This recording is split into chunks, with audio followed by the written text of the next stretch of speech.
I want our families to define by how their story ends, not by how their story begins. We really believe that connecting to resources is the lifeline. So connecting to housing is healthcare.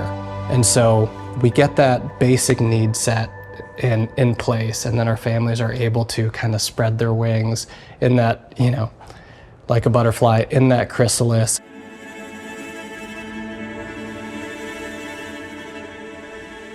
We started in zip code 32922 and we built the firehouse in this model of co-location of services, and it really was the first of its kind in Brevard County to just encourage our agencies to work differently to benefit families with children.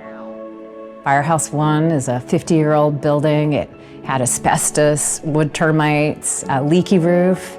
It was falling down, and it was honestly the most beautiful building that I had ever seen. I'm actually sitting in the middle of the bays where the ladder truck once sat, and now we're in the middle of a living room in the shelter area for families. In the middle, I thought you might say that. Family Promise is making an incredible impact. That zip code, unfortunately, has a lot of low-income residents. They have come in and brought so many partners to the table to help provide services for that community. The work that Family Promise has done with Cocoa High has been completely out-of-the-box thinking. So what we do is I'll get you into a savings account. Talking to the kids about their future plans and understanding the importance of the mentoring and how it's helped them. There's little gaps that happen, and Cocoa Champions is there to help fill those little gaps. It's the belief in each student that they can be successful and they can find a post-secondary path that speaks to them. That has been the difference maker. That's really like my main things about going to college. We can take the approach of keeping today's youth from becoming tomorrow's adults that are now facing housing instability and homelessness, that have to decide between paying rent and getting their health needs met.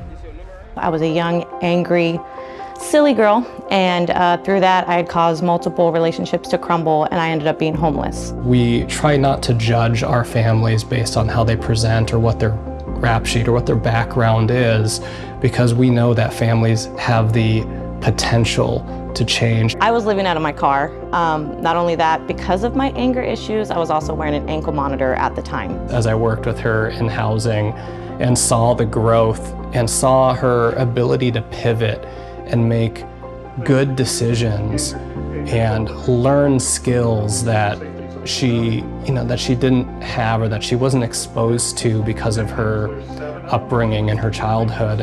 I always called Mike the stabilization man because he always stabilized my emotions. Stability was not a thing of my life due to foster care, adoption, everything else in between. We've gone from serving a few hundred families a year to serving a few thousand families a year in a space where we not only have our services, but we also co-locate our health services, career services, educational opportunities, childcare, navigation. We're not only helping families stabilize, they're thriving and they're coming back and they want to show off their new home to us, or they've gotten a higher paying job so that they can start to save. Now I'm a homeowner. I want to thank Family Promise for literally everything. If it wasn't for them, I wouldn't have my girls back. I wouldn't have my career back.